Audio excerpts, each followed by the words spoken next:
Hello guys, welcome to yet another video by stock market rulers. Last week एक news आई थी जिसमें था कि फिच ने यूएस की क्रेडिट रेटिंग को डाउनग्रेड कर दिए।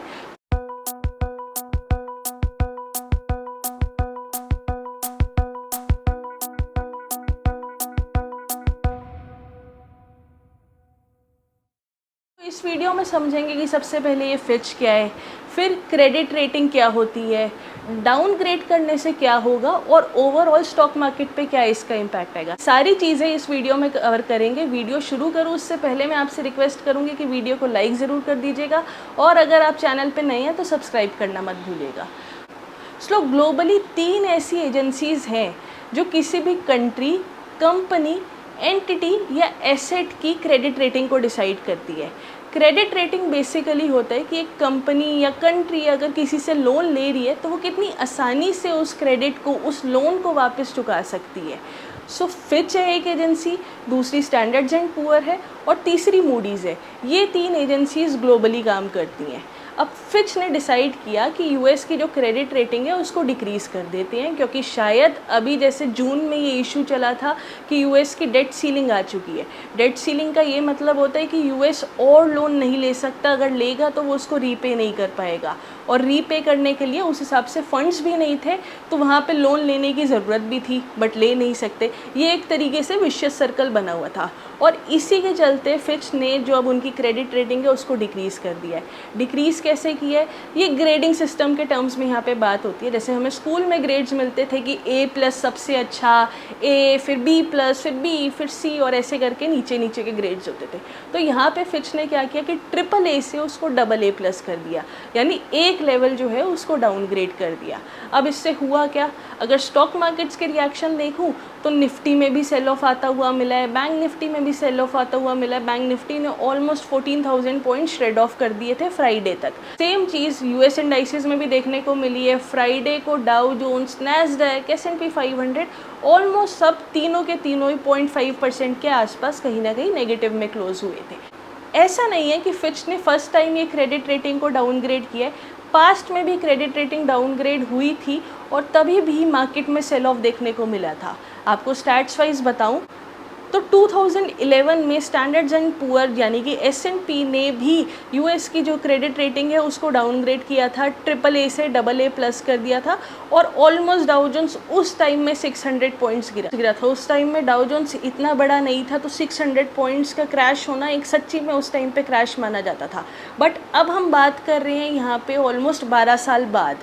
12 साल बाद भी अगर ये हाल है यूएस का तो ये इकोनॉमिकली ठीक नहीं है। फिच ने 2012 में ग्रीस की क्रेडिट रेटिंग को CCC तक भी लेके गए थे और उसकी वजह से ग्रीस की जो स्टॉक मार्केट है उसमें ऑलमोस्ट 20% का सेल ऑफ आया था। 2015 में S&P ने रशिया की क्रेडिट रेटिंग को भी BBB से BB+ पर डाउनग्रेड कर दिया था और उसके बाद रशियन मार्केट्स में 20% का सेल ऑफ देखने को मिला था। तो इस बार यूएस मार्केट्स इस चीज़ पे कैसे रिएक्ट करती है, ये चीज़ देखने वाली होगी। फ्राइडे को हम जानते हैं ऑलमोस्ट तीनों ही जो उनके मेजर इंडाइसेस है वो 0.5% के आसपास नेगेटिव में क्लोज हुए हैं।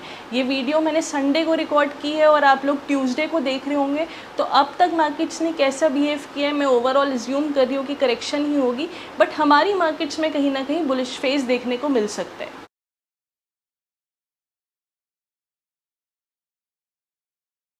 Fitch's decision is puzzling in light of the economic strength we see in the United States. I strongly disagree with Fitch's decision, and I believe it is entirely unwarranted. Its flawed assessment is based on outdated data and fails to reflect improvements across a range of indicators, including those related to governance.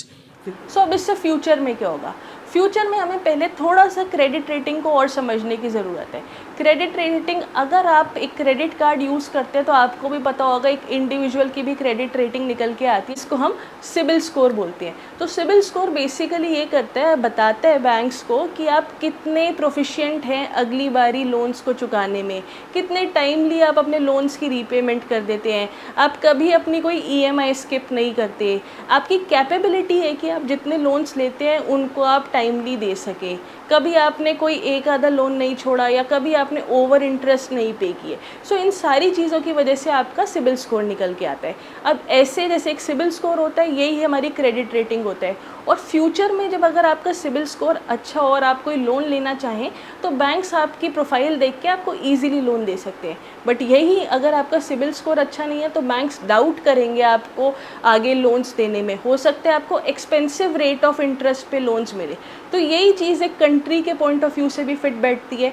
अगर एक country अब आगे चाहेगी कि investors उसमें invest करें तो हो सकता है इन्वेस्टर्स के मन में ये डाउट आ जाए कि हम इसको पैसे दे तो रहे हैं, क्या वो पैसे उतनी आसानी से वापस आएंगे या नहीं, और इसी के चलते हो सकता है वो higher rate of interest demand करे। यूजुअली क्या होता है, जब एक कंट्री किसी दूसरी कंट्री में इन्वेस्ट करती है या बड़े लेवल के इन्वेस्टर्स एक कंट्री में इन्वेस्ट करते हैं तो गारंटी के तौर पे उन्हें बॉन्ड्स दिए जाते हैं। अब क्या होगा, अब जब क्रेडिट रेटिंग डाउन जाती है तो बॉन्ड्स के प्राइसेस बढ़ने शुरू हो जाते हैं। बॉन्ड्स के प्राइसेस बढ़ते हैं तो उस कंट्री के लिए डिफ़िकल्ट हो जाता है कि उतने हाई प्राइसेस के बॉन्ड्स को वापस से रीपे करना दूसरी कंट्री को। तो ये विशियस साइकिल बन जाती है जिसमें वो जो ओरिजिनल कंट्री होती है वो कहीं ना कहीं कर्जे के दायरे में डूबती जाती है। सो ये फैक्टर ठीक नहीं है किसी भी एक कंट्री के लिए कि उसके बॉन्ड्स एकदम से राइज करना शुरू हो जाएं, उसकी क्रेडिट रेटिंग डाउनग्रेड हो जाए, उसकी डेथ सीलिंग की लिमिट को इंक्रीज़ किया जाए। तो ये यूएस के लिए नेगेटिव फैक्टर्स हैं। यूएस को ऑब्वियसली आगे महंगी कॉस्ट पे लोगों से मनी बोरो करनी पड़ेगी। तो पहला फैक्टर यही है कि इंक्रीज रेट ऑफ बोरोइंग हो जाएगा। दूसरा फैक्टर ये है कि मार्केट से, स्टॉक मार्केट से लिक्विडिटी डिक्रीज़ होगी। लोग अपनी इन्वेस्टमेंट्स को वहाँ से निकालेंगे और ऐसी अपॉर्चुनिटीज़, ऐसी जगह ढूंढेंगे जहाँ पे उन्हें सेफली उनकी मनी ग्रो कर सके और साथ ही साथ अच्छे रिटर्न्स भी मिल सके।